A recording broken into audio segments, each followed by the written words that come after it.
জয় শ্রীকৃষ্ণ। কখনো কি একা বসে মনে এই প্রশ্ন জেগেছে যে এইসব আমার সাথেই কেন হচ্ছে?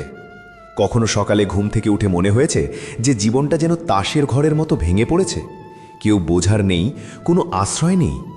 যদি আপনার উত্তর হ্যাঁ হয়, তবে বিশ্বাস করুন এই ভিডিওটি শুধুমাত্র আপনার জন্য। কারণ আজ আমরা কথা বলছি সেই সখা, সেই পরমাত্মা, সেই পথ প্রদর্শকের কথা, যিনি শুধু অর্জুনকে নয়, সমগ্র মানব সমাজকে জীবনের পথ দেখিয়েছেন। ভগবান শ্রীকৃষ্ণ। তার বাণী শুধু ধর্মগ্রন্থের পাতায় সীমাবদ্ধ নয়, তিনি আজও আমাদের জীবনের প্রতিটি সমস্যার, প্রতিটি জটিলতার উত্তর। তার বলা প্রতিটি কথা আজও কুরুক্ষেত্রের যুদ্ধের মতোই প্রাসঙ্গিক ও জীবন্ত। আজ আমরা জানব ভগবদ্গীতার এমন 25টি অমূল্য ভাবনা বা উপদেশ, যা শুধু আপনাকে প্রেরণাই দেবে না, বরং হয়তো আপনার জীবনের সেই সব প্রশ্নের উত্তরও দিয়ে যাবে যা আপনি বহুদিন ধরে খুঁজছিলেন। কিন্তু তার আগে আপনিও যদি বিশ্বাস করেন যে শ্রীকৃষ্ণের বাণী জীবন বদলে দিতে পারে, তবে এই ভিডিওটিতে লাইক দিন, চ্যানেলটি সাবস্ক্রাইব করুন এবং কমেন্টে লিখুন রাধে রাধে। কারণ যখন আপনি রাধে রাধে বলেন, তখন ভগবান শ্রীকৃষ্ণ আপনার আরও কাছে চলে আসেন। এবার চোখ বন্ধ করুন, একটি গভীর শ্বাস নিন এবং মনে শুধু একটি ভাব রাখুন, শ্রীকৃষ্ণ আমাকে শুনছেন। 1. কর্ম করে যাও, ফলের চিন্তা করো না। ভগবান শ্রীকৃষ্ণ। এটি শ্রীকৃষ্ণের সবচেয়ে প্রসিদ্ধ বাণী, কিন্তু আপনি কি কখনো এটি অনুভব করেছেন? এর অর্থ এই নয় যে ফলের আশা ছেড়ে দেবেন। এর অর্থ হল এত নিষ্ঠার সাথে কর্ম করুন যাতে ফলাফলের ভয় পাওয়ার কোনো প্রয়োজনই না থাকে। একটি সত্যি ঘটনা বলি। এক বৃদ্ধ ছুতোর মিস্ত্রি ছিল। সারা জীবন মানুষের জন্য ঘর বানিয়েছে, কিন্তু যখন অবসরের সময় এলো, শেষ বাড়িটি বানানোর সময় সে মন দিল না। তাড়াহুড়ো করে অবহেলার সাথে কাজ করল। যখন মালিক বাড়িটি দেখলেন, তখন চাবিটি সেই মিস্ত্রির হাতে দিয়ে বললেন, এই বাড়িটি তোমার জন্য ছিল, এটা তোমার উপহার। মিস্ত্রি অবাক হয়ে গেল। হায়, যদি সে জানতো যে এটা তার নিজের বাড়ি, তবে সে কত যত্ন নিয়ে বানাতো। শ্রীকৃষ্ণ বলেন, প্রতিটি কাজ এমনভাবে করো যেন তা তোমার নিজের বাড়ি, কারণ তুমি যা করবে তাই তোমার কাছে ফিরে আসবে। তাই রেজাল্ট কি হবে ভাববেন না। মানুষ নিজেই নিজের বন্ধু এবং নিজেই নিজের শত্রু। অনেক সময় আমরা বলি, আমার সাথে কেউ নেই, কিন্তু আপনি কি নিজেকে কখনো পুরোপুরি আপন করে নিয়েছেন? কখনো নিজের মনের সাথে বন্ধুত্ব করেছেন? শ্রীকৃষ্ণ বলেছেন যে নিজের মনকে জয় করে নিয়েছে সেই আসল যোদ্ধা। মহাভারতে অর্জুন যুদ্ধক্ষেত্রে দাঁড়িয়েছিলেন, সামনে নিজের গুরু, ভাই এবং পরিবারের লোকজন। কাঁপছে হাত, টলছে মন। তখন শ্রীকৃষ্ণ হেসে বললেন, অর্জুন, তোমার সবচেয়ে বড় যুদ্ধ সামনে নয়, তোমার ভেতরে চলছে। আর যখন অর্জুন নিজের ভেতরের ভয়কে হারালেন, তখনই তিনি প্রকৃত বীর হয়ে উঠলেন। আজ আমরাও অনেক সময় নিজের কাছেই হেরে যাই, কখনো ভয়ে, কখনো হীনমন্যতায়, কখনো বা হতাশায়। কিন্তু মনে রাখবেন, আপনার সবচেয়ে বড় সাথী আপনার মন। যদি সে আপনার হয়ে যায়, তবে দুনিয়ার কোনো শক্তি আপনাকে আটকাতে পারবে না। যা হয়েছে ভালো হয়েছে, যা হচ্ছে ভালোই হচ্ছে, যা হবে তাও ভালোই হবে।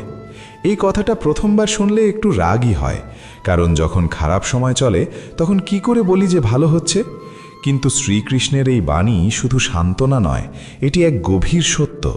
এক যুবকের খুব বড় চাকরি হয়েছিল, কিন্তু জয়েন করার ঠিক আগেই তার অ্যাক্সিডেন্ট হলো।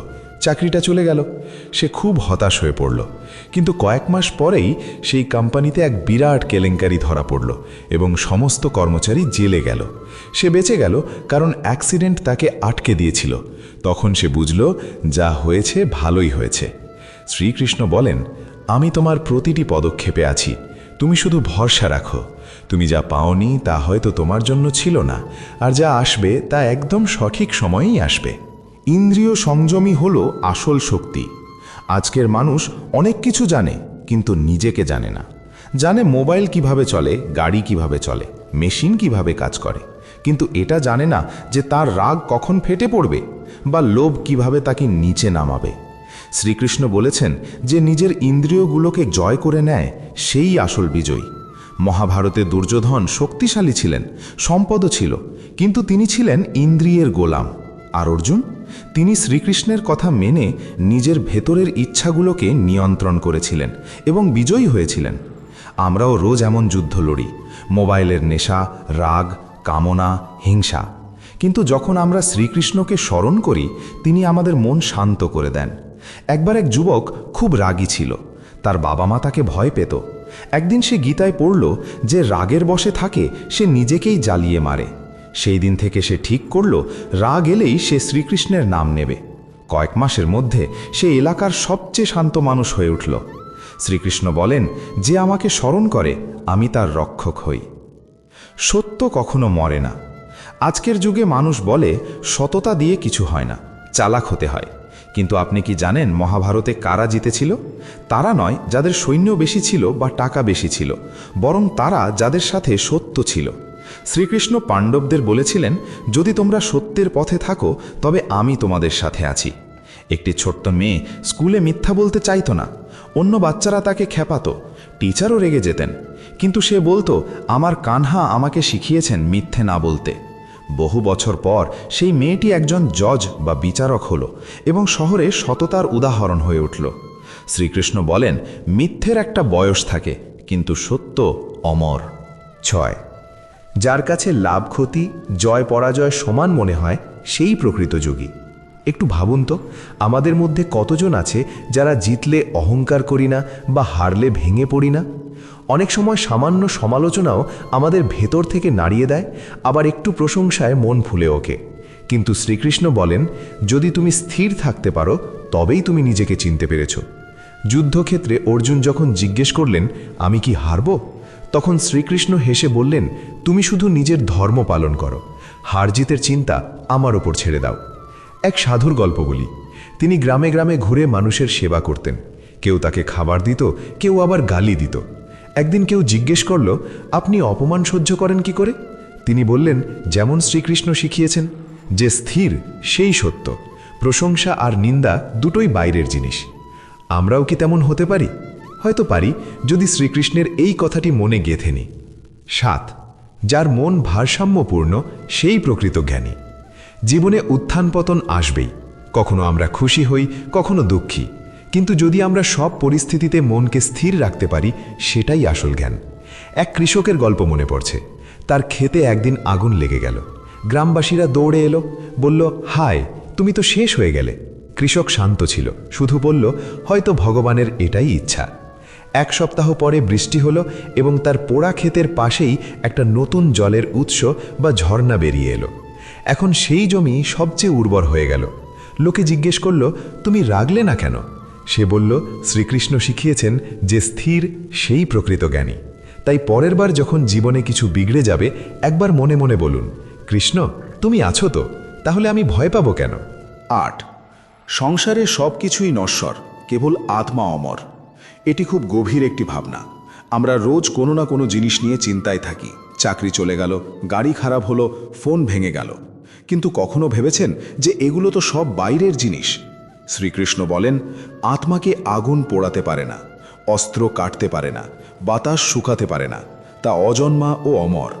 যখন কোনো প্রিয়জন আমাদের ছেড়ে চলে যান, হৃদয় ভেঙে যায়, কিন্তু শ্রীকৃষ্ণ আমাদের মনে করিয়ে দেন যে যাকে তুমি মৃত ভাবছ সে কেবল শরীর ছিল, আত্মা তো এখনও আছে, শুধু এক নতুন শরীরের যাত্রায় এগিয়ে গেছে। এক মা তার ছেলেকে হারিয়েছিলেন, প্রতিদিন কাঁদতেন। একদিন কেউ তাকে গীতার এই কথাটি শোনালো। সেই রাতে প্রথমবার তিনি চোখ বন্ধ করলেন এবং বললেন, শ্রীকৃষ্ণ, আমি তোমাকে বুঝতে পারিনি, কিন্তু এখন আমি তোমায় বিশ্বাস করি। ধীরে ধীরে তার যন্ত্রণা কমতে লাগল। 9. যে ভক্তি ভরে আমাকে কিছু দেয়, আমি তা প্রেম ভরে গ্রহণ করি। শ্রীকৃষ্ণের কি সোনার থালা চাই, হীরে মানিক? না, তিনি তো শুধু প্রেম চান। গীতায় তিনি বলেছেন, যদি কেউ আমাকে ভালোবেসে একটি পাতা, একটি ফুল বা একটু জলও অর্পণ করে, আমি তাও গ্রহণ করি। সুদামার উদাহরণ দেখুন। তিনি শ্রীকৃষ্ণের সাথে দেখা করতে গেলেন, ছেঁড়া কাপড়ে সামান্য কিছু চাল নিয়ে, আর শ্রীকৃষ্ণ তাকে এমন সম্মান দিলেন যেন তিনি কোনো মহারাজ। কেন? কারণ খাঁটি প্রেম দেখানোর চেয়ে অনেক বড়। তাই যদি কখনো মনে হয় যে ভগবানের কাছে দেওয়ার মতো আমার কিছু নেই, তবে শুধু প্রেম ভরে বলুন, হে শ্রীকৃষ্ণ, আমি তোমার চরণে আমার শ্রদ্ধা অর্পণ করছি। তিনি সেটাকেই স্বর্গের উপহার মনে করেন। 10. যে সত্য মনে আমার শরণাপন্ন হয় তাকে আমি কখনো ত্যাগ করি না। কখনো কখনো আমরা ভাবি যে ভগবান আমার উপর রেগে আছেন, আমি অনেক পাপ করেছি, এখন শ্রীকৃষ্ণ আর আমার কথা শুনবেন না। কিন্তু শ্রীকৃষ্ণ বলেন, তুমি শুধু আমার শরণে এসো, আমি তোমাকে সব বন্ধন থেকে মুক্ত করে দেব। আরণ্যক নামে এক চোর ছিল, মন্দিরে চুরি করত। একদিন ধরা পড়ে জেলে গেল। সেখানে এক কয়েদি তাকে গীতা দিল। সেটা পড়ে সে শ্রীকৃষ্ণকে ডাকল, তুমি কি আমাকেও মাফ করতে পারো? রাতে সে স্বপ্ন দেখল শ্রীকৃষ্ণ হাসছেন আর বলছেন, তুই এখন আমার স্মরণে আছিস, তোর চেয়ে বড় পুণ্যবান আর কে? সেই চোর আজ সাধু, লোকে তাকে কৃষ্ণদাস বলে ডাকে। কেন? কারণ শ্রীকৃষ্ণ কখনো কাউকে ছাড়েন না, যতক্ষণ না আমরা নিজেরা তাকে ছেড়ে দিই। 11, যে নিজের কর্ম নিষ্ঠার সাথে করে সেই আমার পুজো করে। এই বাণীটি খুব সোজা ও সরল, কিন্তু অত্যন্ত গভীর। শ্রীকৃষ্ণ বলেন, তোমাকে মালা নিয়ে পাহাড়ে যেতে হবে না, পুজো সেটাই যা তুমি তোমার কর্তব্যের মধ্যে দিয়ে করো। একজন শিক্ষক যদি সততার সাথে পড়ান, একজন কৃষক যদি নিষ্ঠার সাথে হাল চালান, একজন মা যদি ভালোবেসে রান্না করেন, তবে তারা সবাই শ্রীকৃষ্ণের পুজোই করছেন। যখনই আমরা আমাদের কাজকে সম্পূর্ণ শ্রদ্ধা ও মনোযোগ দিয়ে করি, সেটা একটা ছোট্ট মন্দিরে পরিণত হয়, যেখানে ভগবান হেসে তাকিয়ে থাকেন। এক ব্যক্তি ভগবানকে খুঁজতে তীর্থে তীর্থে ঘুরছিল। ক্লান্ত হয়ে ফেরার পর তার মা বললেন, তুই যদি আমাকে এক গ্লাস জল খাওয়াতি, তবে শ্রীকৃষ্ণ তোর কাছেই থাকতেন। কেন? কারণ কর্মই ভক্তি। 12, যে স্বার্থমুক্ত হয়ে কাজ করে সেই আমার প্রিয়।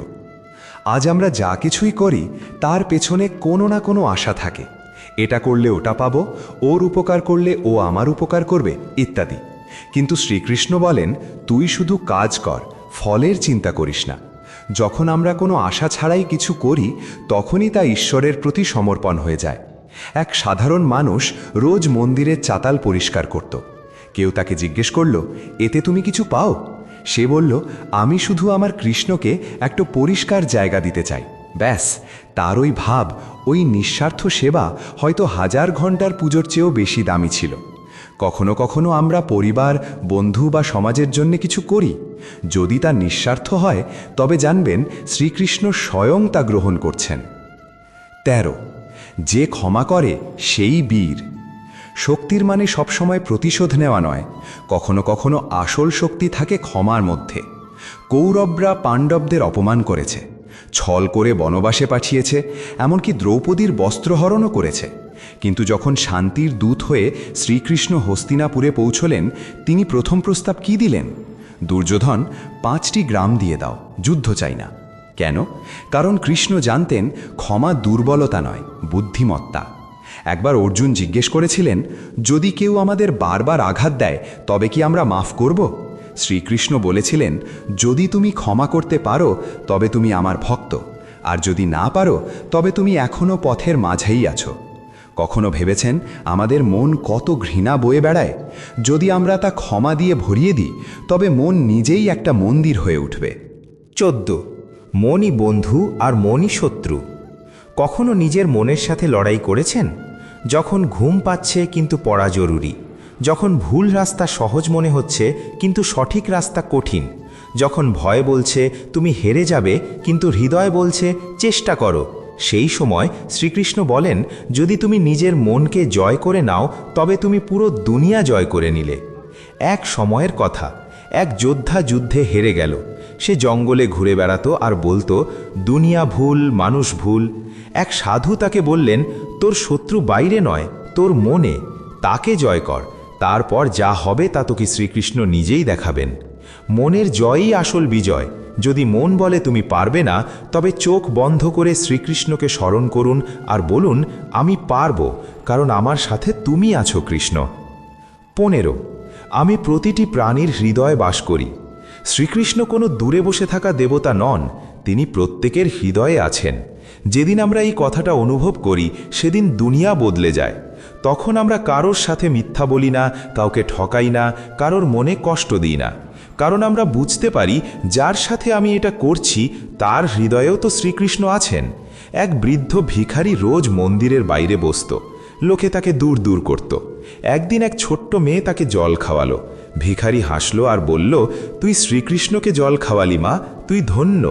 মেয়েটি অবাক হয়ে বলল, কিন্তু আপনি তো। ভিখারি বলল, প্রতিটি জীবের মধ্যেই তিনি বসে আছেন। যে এটা বুঝে নিল, সে শ্রীকৃষ্ণকে পেয়ে গেল। তাই যখন কারোর সাথে দেখা হবে, সে আপন হোক বা পর, তার ভেতরের কৃষ্ণকে দেখুন, দেখবেন আপনার জীবন বদলাতে শুরু করেছে। 16, যে মানুষ মোহ ত্যাগ করে সেই প্রকৃত সুখ পায়। আমরা এই দুনিয়ায় অনেক কিছু জমাতে থাকি, সম্পর্ক, জিনিসপত্র, নাম, সন্ধান, আর ধীরে ধীরে সেসব আমাদের মনকে বাঁধতে শুরু করে। কৃষ্ণ বলেন, তুই এসবের সাথে যুক্ত হ, কিন্তু মোহ করিস না। মোহ তোকে দুঃখ দেবে। মোহ কি? মোহ হলো সেই বাঁধন যা আমাদের আটকে রাখে। যেমন বাচ্চার একটা খেলনা পছন্দ, কিন্তু যদি সে সেটা ছাড়তে না পারে, তবে সেই খেলনা আর তার বন্ধু নয়, বাঁধন হয়ে দাঁড়ায়। এক সাধু তার শিষ্যকে বলেছিলেন, যদি তুই নদীতে সাঁতার কাটতে চাস, তবে পাথর ধরে রাখতে পারবি না। আমরাও জীবনে যদি ভেসে থাকতে চাই, তবে মোহের পাথর ছাড়তে হবে। মা বাবাকে ভালোবাসুন, কিন্তু মোহ থাকলে তাদের যাওয়ার পর সারা জীবন ভেঙে থাকবেন। শ্রীকৃষ্ণ নিজেও মোহ করেননি। তিনি রাধাকে ভালোবেসেছিলেন, কিন্তু মোহ করেননি। অর্জুনকে সখা বলেছিলেন, কিন্তু যুদ্ধে আবেগপ্রবণ হননি। এটাই তিনি শেখান, জড়িয়ে থাকো, কিন্তু আটকে থেকো না। 17, যে সবাইকে সমান দৃষ্টিতে দেখে সেই আমার প্রিয়। আমরা প্রায়ই মানুষকে তাদের রূপ, নাম, জাতি বা কাজ দিয়ে বিচার করি, কিন্তু শ্রীকৃষ্ণ বলেন, যে প্রকৃত ভক্তিকে চিনেছে তার কাছে সবাই সমান। একবার এক ব্রাহ্মণ এবং এক শূদ্র একই মন্দিরে ভগবানকে প্রণাম করছিলেন। লোকেরা ব্রাহ্মণকে আগে ডাকল, শূদ্রকে পেছনে সরিয়ে দিল। এক সন্ত এলেন এবং বললেন, কৃষ্ণের কাছে না কেউ উপরে, না কেউ নিচে। তোমরা সব ভেদাভেদ ভাঙো, তবেই প্রকৃত ভক্ত হবে। শ্রীকৃষ্ণ তো সেই বৃন্দাবনের যেখানে রাখাল বালক, গোপী, পশু পাখি সবাই তার প্রিয়। যখন যুদ্ধ হলো, তিনি অর্জুনের রথেও বসলেন, আবার কর্ণের জন্য চোখের জল ফেললেন। কৃষ্ণ সবার, আর যে সবাইকে এক দৃষ্টিতে দেখে সে কৃষ্ণের। যখন আমরা কাউকে ছোট মনে করি, তখন আমরা নিজেরাই ছোট হয়ে যাই। তাই কখনো জিজ্ঞেস করবেন না কে কি, শুধু দেখুন তার মধ্যেও কৃষ্ণ আছেন কিনা, আর যদি থাকেন তবে শুধু ভালোবাসুন। 18, যে নিরন্তর আমাকে স্মরণ করে, আমি তার জীবন নিজে সাজিয়ে দিই। আপনি একা ভয় পাচ্ছেন? কখনো কাউকে হারিয়ে মনে হয়েছে যে আর কিছু বাকি নেই? তবে একবার শান্ত হয়ে শ্রীকৃষ্ণকে স্মরণ করুন। তিনি বলেছেন, যে আমার নাম জপ করে, যে আমাতে বিশ্বাস রাখে, আমি তার সমস্ত চিন্তা নিজের কাঁধে তুলে নিই। এক বৃদ্ধা রোজ একটি প্রদীপ জ্বালাতেন। ঘরে কিছু ছিল না, তবুও তিনি বলতেন, আমার কানহা সব ব্যবস্থা করে দেবেন। একদিন তার ঘর পুড়ে গেল। লোকেরা বলল, এখন তোর কৃষ্ণ কোথায়? তিনি হাসলেন, বললেন, এখন তিনি নতুন ঘর দেবেন। এক সপ্তাহ পর গ্রামের এক ধনী ব্যক্তি এলেন এবং তার সেবায় মুগ্ধ হয়ে নতুন ঘর বানিয়ে দিলেন। কে করালেন? কৃষ্ণ। কেন? কারণ যখন আমরা তাকে মন থেকে ডাকি, তিনি আমাদের জীবনে প্রকট হন। তাই আজ যদি আপনি অন্ধকারে থাকেন, তবে শুধু নাম নিন, শ্রীকৃষ্ণ গোবিন্দ হরে মুরারি, আর দেখুন মন ধীরে ধীরে আলোয় ভরে উঠবে। 19, যখনই অধর্ম বাড়বে, আমি অবতার নেব। এই বচন শুধু অর্জুনের জন্য ছিল না, এই কথা আমাদের সবার জন্য। প্রতি যুগে যখন অধর্ম বাড়ে, তখন কোনো না কোনো রূপে কৃষ্ণ ঠিকই চলে আসেন। কখনো কোনো সত্যের কণ্ঠস্বর হয়ে, কখনো কোনো মায়ের চোখের জল মোছাতে, কখনো বা কোনো সাধারণ শিশুর সরলতায় কৃষ্ণ প্রকট হন। একবার এক ছোট গ্রামে এক বৃদ্ধ বাবাকে রোজ মন্দির ভাঙার হুমকি দেওয়া হতো। তিনি রোজ সকালে আরতি করতেন আর বলতেন, আমার কৃষ্ণ ঠিক চলে আসবেন। আর একদিন হঠাৎ সেখানকার অফিসার বদল হয়ে গেল, মন্দির বেঁচে গেল। লোকেরা জিজ্ঞেস করল, কিভাবে হলো? বাবা হেসে বলেছিলাম না, যখন অধর্ম বাড়বে কৃষ্ণ আসবেন, শুধু তার সময়ের অপেক্ষা করো। তাই যখনই মনে হবে সব গণ্ডগোল হয়ে যাচ্ছে, অন্যায় হচ্ছে, সত্য চাপা পড়ে যাচ্ছে, ভয় পাবেন না। শুধু মনে মনে বলুন, হে কৃষ্ণ, এবার তোমার আসার সময় হয়েছে। আর তারপর দেখুন এমন কিছু ঘটবে যা আপনাকে ভেতর থেকে নাড়িয়ে দেবে এবং বলবে, হ্যাঁ, তিনি এসে গেছেন। 20, মৃত্যু আমার কাছে কেবল পরিবর্তন মাত্র। যখন অর্জুন যুদ্ধক্ষেত্রে দাঁড়িয়ে কাঁপছিলেন, কৃষ্ণ বলেছিলেন, যাকে তুই মারছ ভাবছিস সে মরবে না, আত্মা অমর। আমরা সবাই কোনো না কোনো আপনজনকে হারিয়েছি, আর সেই দুঃখে প্রায়ই আমাদের মনে হয় সব শেষ হয়ে গেল। কিন্তু শ্রীকৃষ্ণ বলেন, মৃত্যু শেষ নয়, এটি শুধু পোশাক বদলানোর মতো। এক সময়ের কথা, এক মা তার ছেলেকে হারিয়েছিলেন। তিনি রোজ মন্দিরে এসে কাঁদতেন। একদিন তিনি কৃষ্ণকে বললেন, তুমি ভগবান, তবু তুমি আমার ছেলেকে কেন কেড়ে নিলে? রাতে তিনি স্বপ্নে দর্শন পেলেন। কৃষ্ণ বললেন, আমি তাকে কোথাও নিয়ে যাইনি, সে এখন আমার কোলে আছে। তুই কাঁদিস না, সে তোর থেকে আলাদা নয়, শুধু তোর চেয়ে একটু এগিয়ে গেছে। সেই দিনের পর ওই মা আর কখনো কাঁদেননি। তিনি রোজ আরতিতে বলতেন, কানাইয়া, আমার লালের খেয়াল রেখো। তাই যদি আপনি কাউকে হারিয়ে থাকেন, তবে একবার চোখ বন্ধ করুন আর ভাবুন, সে এখন কৃষ্ণের সাথে আছে, আর আমিও। 21 যে আমাকে পূর্ণ শ্রদ্ধায় ভজনা করে, আমি তার হয়ে যাই। আপনি কি কখনো কৃষ্ণের হতে পারেন? শ্রীকৃষ্ণ বলেন, হ্যাঁ, যদি তুই আমাকে মন থেকে ডাকিস, আমি তোর হয়ে যাই। কোনো বড় পাঠ, কোনো কঠিন নিয়ম, কোনো যজ্ঞ, কিছুর দরকার নেই। দরকার শুধু একটা সরল মন, একটা শ্রদ্ধায় ভরা ডাক। সেই সব গোপিনীরা যারা লেখাপড়া জানত না, কিন্তু যখন তারা শ্যাম বলে ডাকত, কৃষ্ণ দৌড়ে চলে আসতেন। একবার এক কৃষক ক্ষেতে কাজ করছিল, তার বলদ পড়ে গেল। সে আকাশের দিকে তাকিয়ে বলল, হে কৃষ্ণ, এখন তুই ছাড়া আর কেউ বাঁচাতে পারবে না। কথিত আছে, তার বলদটিকে যেন কোনো অদৃশ্য হাত উঠিয়ে দিল। ওটা কি ছিল? শ্রদ্ধা, বিশ্বাস, ভক্তি। আর যখন এই তিনটি জিনিস হৃদয়ে থাকে, তখন কৃষ্ণ শুধু মন্দিরে থাকেন না, তিনি আপনার জীবনে, আপনার ঘরে, আপনার প্রতিটি নিঃশ্বাসে বাস করেন। সেবার চেয়ে বড় কোনো ধর্ম নেই। শ্রীকৃষ্ণ কখনো নিজেকে রাজা বলেননি। না তার সিংহাসন দরকার ছিল, না সোনার তরবারি। তিনি রাখালদের মাঝে থেকেছেন, রথ চালিয়েছেন, গরু চড়িয়েছেন এবং বন্ধুদের জন্য সব কিছু ছেড়ে দিয়েছেন। কেন? কারণ তার কাছে সবচেয়ে বড় ধর্ম ছিল সেবা। তিনি অর্জুনের রথ চালিয়েছেন, তিনি বিদুরের ঘরে সাধারণ খাবার খেয়েছেন, তিনি শিশুপালকে 100 বার ক্ষমা করেছেন, তিনি সুদামার পা ধুইয়ে দিয়েছেন। কৃষ্ণ বলেন, যদি তুই আমার জন্য কিছু করতে চাস, তবে কোনো ক্ষুধার্তকে খাবার দে, কোনো দুঃখী মানুষকে বুকে জড়িয়ে ধর, কোনো কান্নারত মানুষকে হাসি উপহার দে। ব্যাস, ওটাই আমার পুজো। সেবার কোনো ধর্ম হয় না, না জাত হয়, না ভাষা। সেবা তো সেই প্রেম যা শব্দ দিয়ে নয়, কর্ম দিয়ে বের হয়। তাই আজ একটা কাজ করুন, কারো জন্যে কোনো আশা ছাড়াই কিছু করুন। তারপর দেখুন কৃষ্ণ কিভাবে আপনার জীবনে নিজেই সেবা করতে চলে আসেন। 23 যে নিজের কর্মকে আমার অর্পণ মনে করে, সে বাঁধনে জড়ায় না। আমরা প্রায়ই ভাবি, আমি এত করলাম, আমি কি পেলাম? এই ভাবনাই আমাদের ক্লান্ত করে দেয়, বেঁধে ফেলে। কিন্তু কৃষ্ণ বলেন, তুই শুধু কর্ম কর, ফল আমার উপর ছেড়ে দে, তাহলে তোর প্রতিটি কাজ পুজো হয়ে যাবে। এক কৃষক সারাদিন খেতে পরিশ্রম করত। বৃষ্টি না হলেও সে বীজ বুনত। লোকেরা বলতো, পাগল নাকি, এবার কিছু হবে না। সে বলতো, আমি বোনা ছাড়তে পারি না, ফল দেওয়া তো তার হাতে, যিনি আমাকে নিঃশ্বাস দিচ্ছেন। কৃষ্ণ এমন ভক্তকেই বলেন, এখন তুই আমার, এখন তোকে কোনো ফলের চিন্তা করতে হবে না। যদি আমরা প্রতিটি কাজ, পড়াশোনা, চাকরি, ব্যবসা, ঘরের কাজ কৃষ্ণকে সমর্পণ করে করি, তবে তা আর বোঝা মনে হয় না, তা পুজো হয়ে যায়। তাই শুধু বলুন, হে কৃষ্ণ, এই কাজ আমি তোমার জন্য করছি, যেমনই হোক তোমার প্রসাদ মনে করে গ্রহণ করব। আর তারপর দেখুন আপনার প্রতিটি দিন পুজো হয়ে যাবে। 24 প্রকৃত ভক্ত সেই যে সুখে দুঃখে সমান থাকে। যখন কিছু ভালো হয় আমরা বলি, বাহ, কৃষ্ণের কৃপা। কিন্তু যখন কিছু খারাপ হয় তখন বলি, কৃষ্ণ আমার সাথে এমন কেন করলেন? শ্রীকৃষ্ণ বলেন, যে সুখে দুঃখে সমান থাকে সেই আমার প্রকৃত ভক্ত। এক সাধু ছিলেন, তার কাছে কিছু ছিল না। বৃষ্টিতে ঘরের ছাদ দিয়ে জল পড়ত, তবুও হাসি মুখে বলতেন, কৃষ্ণ আমার সাথে আছেন তো চিন্তা কিসের? একদিন কেউ জিজ্ঞেস করল, তুমি এত শান্ত থাকো কি করে?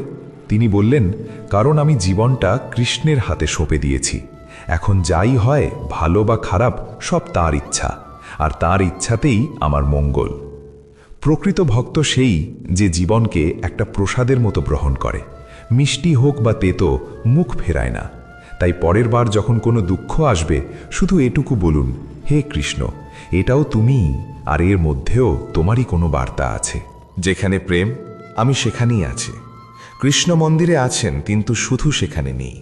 তিনি সেখানে আছেন যেখানে মা তার সন্তানকে খাবার খাওয়াচ্ছে, যেখানে কেউ ক্ষুধার্তকে রুটি দিচ্ছে, যেখানে ভালোবাসায় কেউ কারো হাত ধরছে। শ্রীকৃষ্ণ বলেন, আমি সেখানে নেই যেখানে অহংকার আছে, আমি সেখানে আছি যেখানে প্রেম আছে। এক ছোট্ট মেয়েকে কেউ জিজ্ঞেস করেছিল, তুই কৃষ্ণকে চিনিস? সে বলল, হ্যাঁ, যখন মা আমাকে জড়িয়ে ধরে না, তখন মনে হয় কৃষ্ণ আমার কাছে আছেন। এত সরল উত্তর আর এত গভীর, তাই আর খুঁজবেন না। কৃষ্ণকে সেখানে খুঁজবেন না যেখানে ঘণ্টা খুব জোরে বাজছে, বরং সেখানে খুঁজুন যেখানে মন শান্তিতে ধরফর করছে। যেখানে প্রেম আছে সেখানেই কৃষ্ণ আছেন। অন্তিম সমর্পণ ও প্রার্থনা। হে শ্রীকৃষ্ণ, আমরা তোমার 25টি ভাবনা শুনলাম, বুঝলাম এবং হৃদয়ে ধারণ করলাম, কিন্তু এখন আমরা তোমার কাছে কিছু বলতে চাই। হে গোবিন্দ, তুমি আমাদের কখনো একা ছেড়ো না।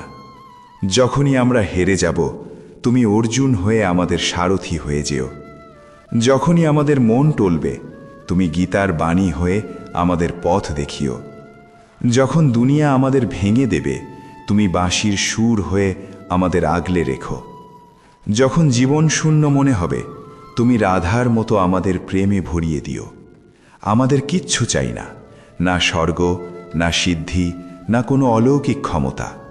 শুধু যখন নিঃশ্বাস থামবে, তখন যেন মনে তোমারই বাণী বাজে, আমি তোর, তুই আমার। আর হ্যাঁ, যদি আপনি এই যাত্রাটি মন থেকে অনুভব করে থাকেন, যদি শ্রীকৃষ্ণের বাণী আপনার ভেতরে কিছু জাগিয়ে থাকে, তবে কমেন্টে রাধে রাধে অবশ্যই লিখুন। আর এমনই শ্রীকৃষ্ণময় ভিডিও পেতে আমাদের চ্যানেলটি সাবস্ক্রাইব করতে ভুলবেন না। আপনার সঙ্গই আমাদের সবচেয়ে বড় প্রেরণা।